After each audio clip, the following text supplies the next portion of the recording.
Bobby Innings back at Hoops Family Field, joined by head coach Chris Grassie. And coach, let's just cut to it. Favorite goal of the evening? There's a couple to choose from. To be fair, the third one, okay, in terms of just how it was, because I thought after we scored our second one, we were terrible. We kind of give up, we didn't fight, and then to concede is very disappointing. I know we've just scored 6 goals and won, but I think that third goal shows a championship mentality when, okay, we conceded, we got a slap in the face, we came right back down and scored and like kind of put our dominance on the game, and that kind of broke them after that, and I thought that was the favourite. Obviously, a bicycle kick is always fun, you know, good to see, but you know, I just thought the third one, in terms of the mentality of it, the first one and the third one, I thought just to really go for it. For your squad, we've talked all year about the depth, right? We've talked about just how many players you have that can put the ball in the back of the net. No goal from Matthew tonight. Marco doesn't play tonight. Adam's out tonight. But yet you've got guys like Pablo, Hai, all these guys that step up. That's got to be such a testament, and really what you preached all year about the depth. Yeah, I think it's we do have a very strong squad. I think you kind of need that. You know, we got some guys who can sub in on every line of the pitch, which is very makes me feel good. It's very nice. But I think you know, Matthew didn't score, but he got 3 assists. Right. You know, and so you got to be a creator, right? He's playing a little bit deeper. He's not always playing on the last line, so you got to have that ability to have assists. And Pablo, you know, 2 goals and 2 assists was excellent. You know, we usually have an award for 3 goals or 3 assists, so now he's got 4 goal involvement. So I've got to figure out what I can do there. Yeah, you've talked all year about Amin, just his points per just kind of minute played, how well he's played when he's gotten in there, when he's gotten the starts.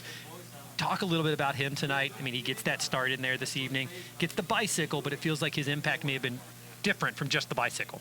Yeah, I think, you know, if I told you he practiced that, we kind of had this little finishing forest drill with all the mannequins, and he ended up doing a bike in there too. So I think he was kind of maybe foreshadowing what was going to happen. But, you know, he probably doesn't mind me saying it wasn't at his best tonight, like things weren't coming off, but he keeps going, he keeps making the runs and creating, and then he's capable of something really magical, and that's what we saw from him tonight.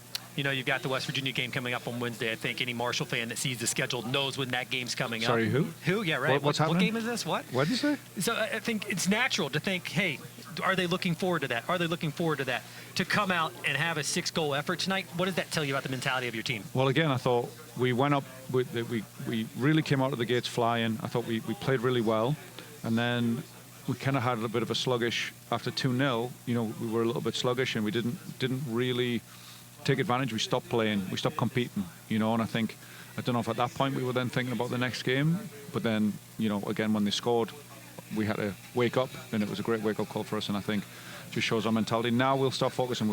Haven't really talked about WVU. I mean, I've obviously done a couple of interviews because people want to know about it, but other than that, I've tried not to think about it, tried not to worry about what's happening next. You just got to take care of one step in front of you, the next rise on the mountain. You know, you get Alvaro back in there tonight. Kind of talk about what you saw from him, just that 17 minutes of action. What did you see from him getting back out there? Well, I mean, you see how much of a handful he is, and he's a really good passer of the ball. You know, for me, it's the little drop down where he sprays it out, sprays it left, sprays it right. When he drops down into the pocket, was good to see from him. You know, unlucky not to get a goal. I think he had a couple of really good attempts when he was on there. You know, trying. He's missed a little bit. So we kind of played it a bit low key. You know, he's in street clothes at the beginning of the game, and we knew sort of second half. There's going to be a moment for him to come back on, so he kind of didn't even change until the second half, and then sort of came out. But it was good, really good for him to do that. Your new keeper gets an assist tonight.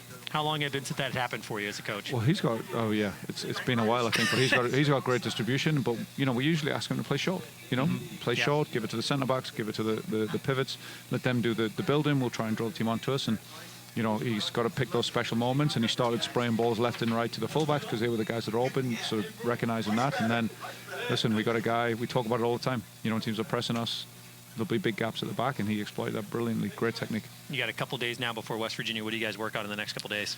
You know, I think we work on just playing out of pressure a little bit. We've had a lot of games that have been in the middle of the field. We've been building in what we call the building game, and I think we have to come back and, you know, look at maybe what's going to happen if we get under pressure. Just kind of touching on some things. I mean, you never really know what you're going to get from a team. You know, WVU this year, they've attacked with a back 4, attacked with a back 5, or a back 3. So you don't really know exactly what you're going to get. So we'll just kind of spin the wheel on, you know, some of our own basics and fundamentals, and just really try and focus on us just doing our things. Coach, 12-0, congratulations. Thank you, Bobby.